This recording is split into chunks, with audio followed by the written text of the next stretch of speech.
High hello everyone welcome back to my channel. मी Ashwini Ashu's lifestyle चॅनलमध्ये तुम्हा सगळ्यांचं मनापासून स्वागत करते. आज माझ्याकडे माझी एक फ्रेंड येणार होती. म्हटले चला तिच्यासाठी भाजी-पोळी बनवण्यापेक्षा पावभाजीच बनवूया आणि आरुषला आणि मला सुद्धा खूप आवडते. आरुष उठण्याच्या आधी मला बनवायची होती म्हणजे त्याच्यासाठी सुद्धा एक सरप्राईज होईल. पावभाजी बनवण्यासाठी मी बटाटा, ढोबळी मिरची, फ्लावर हे छान कट करून घेतलं. त्यानंतर कुकरमधनं त्याच्या 2-3 शिट्ट्या करून घेतल्या. कांदा आणि टोमॅटो सुद्धा मी इथे कट करून त्याची प्युरी बनवून घेणार आहे. आणि आरुषला मला सरप्राईज द्यायचं होतं. म्हटलं तो उठण्याच्या आत मी मस्त पावभाजी रेडी करून ठेवेल, पण नाही. ते मला त्याला सरप्राईज द्यायचं होतं ना, ते मात्र फ्लॉप झालेलं आहे. कारण तो माझ्या मागे लगेच उठला आणि सध्या त्याला खेळायला जायचं असतं. त्यामुळे मी जेव्हा आवरत असते, भांड्यांचा वगैरे थोडाफार आवाज झाला की लगेच उठून बसतो. सध्या तरी जशा सुट्ट्या लागल्यात ना, मी उठली की त्याच्यानंतर तो उठतो, लगेच फ्रेश होतो आणि लगेच अभ्यासाला बसतो. कारण त्याला दिवसभर खेळायचं असतं. आणि जर त्याने एखाद्या दिवशी अभ्यास केला नाही, तर मी त्याला दिवसभर ऐकणं करत असते. जरी सुट्ट्या लागल्या म्हणजे काही दिवसभर खेळत बसायचं नसतं. थोडाफार अभ्यास पण करायचा असतो. सकाळ संध्याकाळ 1-1 तास अभ्यास करायला काय हरकत आहे? दिवसभर जर खेळायचंच असतं तर ही माझी बडबड ऐकायला लागू नये त्याला. तर त्यासाठी तो ना सकाळी उठला की फ्रेश होऊन लगेच अभ्यास करतो, नाश्ता करतो आणि मग मोकळा होऊन जातो दिवसभर. मग मी काहीही करो, मला अजिबात बोलायचं नाही असं त्याचं ठरलेलं आहे सध्या. तर चला अजून 2 आठवडे आहेत. 2 आठवडे मग खेळतील. त्यानंतर एकदा स्कूल चालू झाली की मग दिवसभर ते स्कूलमध्ये अटकलेलेच असतात. त्यामुळे मग ठीक आहे. दिवसभर बाहेर खेळायला जातो याचा अर्थ की दिवसभर तो बाहेरच असतो असं नाही बरं का. जेव्हा मुलं खेळायला येतात तेव्हा खेळायला जातो आणि ते घरी गेले की तो पण आपल्या आपल्या घरी निघून येत असतो. पण जेव्हा मुलं खेळतात जेव्हा मुलांचा आवाज आला ना तेव्हा मग पाठवायचं, नाही म्हणायचं नाही असं आहे. तर त्यामुळे मी त्याला तेवढं खेळायला पाठवून देत असते. चला जाऊ दे, थोडीफार त्यांच्या मनासारखं वागावं आणि जर घरामध्ये मी डांबून ठेवलं किंवा नाही बाहेर जायचंच नाही, मुलं खेळत असले पण जायचं नाही, तर मग टीव्ही बघत बसणार, मोबाईल बघणार, नाहीतर मला बोर झालं असं टुनटुन लावत असतो.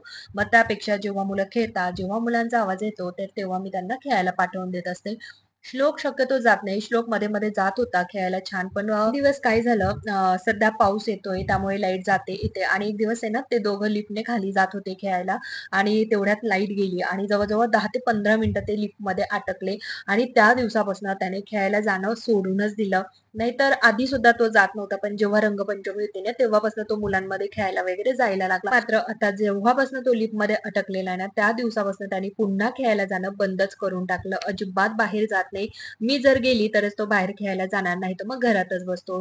माझ्याच आजूबाजूला खेळत बसतो किंवा मग थोडंफार टीव्ही वगैरे, पण घरातल्या घरातच खेळतो. अजिबात बाहेर जात नाही. आणि जेव्हापासून श्लोक लिफ्टमध्ये अटकला ना, तेव्हापासून लिफ्टने जायला यायला सुद्धा तो खूप घाबरतो. म्हणजे आम्ही जरी असलो ना, तरी आम्हाला सगळ्यांना शांत बसवतो आणि खूप घाबरतो. तर असं आहे. शेवटी लहान मुलं आहे ना, एखाद्या गोष्टीची धास्ती आपण म्हणतो ना, तशी घेत असतात. म्हणजेच त्याच्या मनामध्ये आता लिफ्टविषयी ना जरा भीती निर्माण झालेली आहे.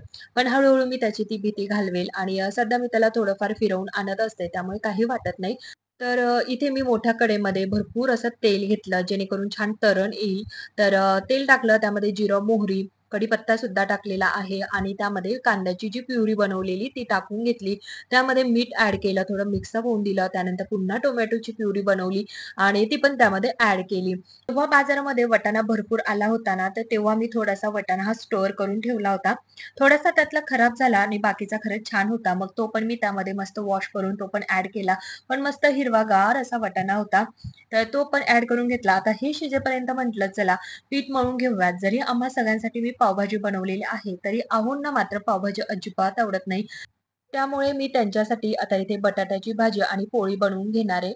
आणि जेव्हा पण असं कधी कंटाळा आला, चला आज पावभाजी बनवूयात किंवा एखाद दिवशी खिचडी भात वगैरे बनवूयात, तरीही मला भाजी पोळी ही बनवावीच लागते. कारण त्यांना ते आवडतच नाही त्यामुळे.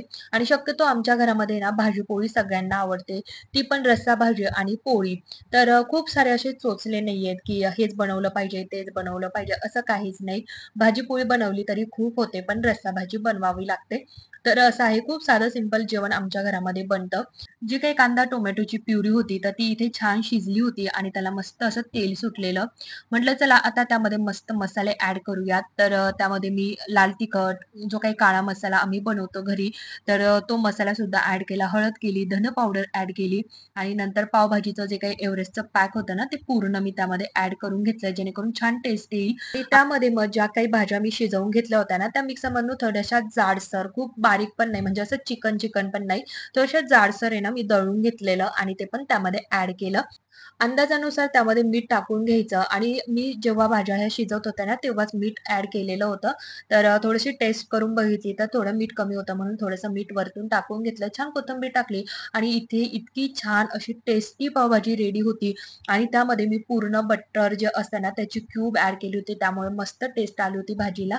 तर आणि ही भाजी इतकी खरंच टेस्टी झालेली होती, की संध्याकाळपर्यंत ती भाजी उरली सुद्धा नाही आणि मोठी कढई भरून ही भाजी बनवलेली.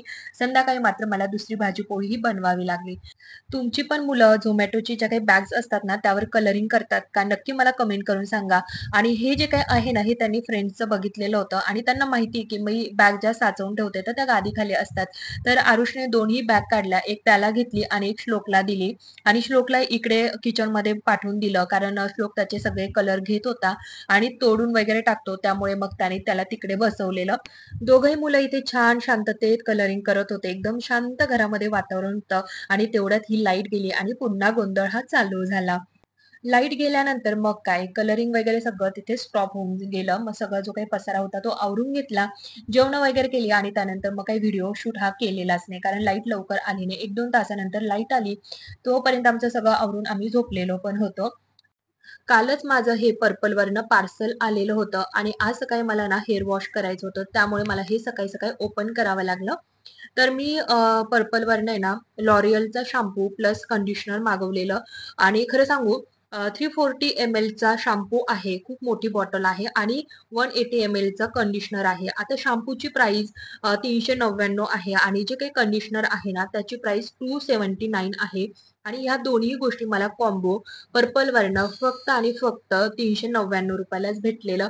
तर तिथे माझे जवळ-जवळ ₹279 हे सेव्ह झालेले आहे. त्यामुळे मी शक्यतो शॅम्पू हे पर्पलवरनं मागवते. त्यानंतर मी मागवलेलं होतं डम डॉगचं 5% glycolic acid dermatologically tested under arms treatment. हा जो काही स्प्रे आहे ना, तो मी लास्ट टाईम यूज केलेला. तर मला त्याचा रिझल्ट खूप छान आला. कारण मला स्वतःला स्वेटिंगचा प्रॉब्लेम जरा जास्तच आहे. खूप सारा घाम येतो. त्यामुळे मी हा स्प्रे यूज केलेला. छान रिझल्ट होता म्हणून पुन्हा एकदा मागवलेलं.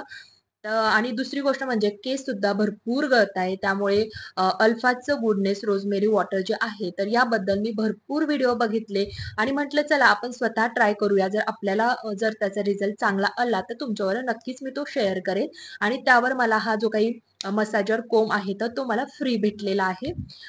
तर अशी ही मी पर्पलवरनं छोटीशी ही शॉपिंग केली होती आणि स्वतःसाठी केलेली आहे, युजफुल आहे आणि मेन म्हणजे पर्पलवरनं जेव्हा आपण खरेदी करतो ना, तर त्यावर आपल्याला भरपूर असा हा डिस्काउंट भेटत असतो. हा माझा स्वतःचा अनुभव आहे. त्यामुळे मी काही गोष्टी ह्या पर्पलवरनं मागवतच असते.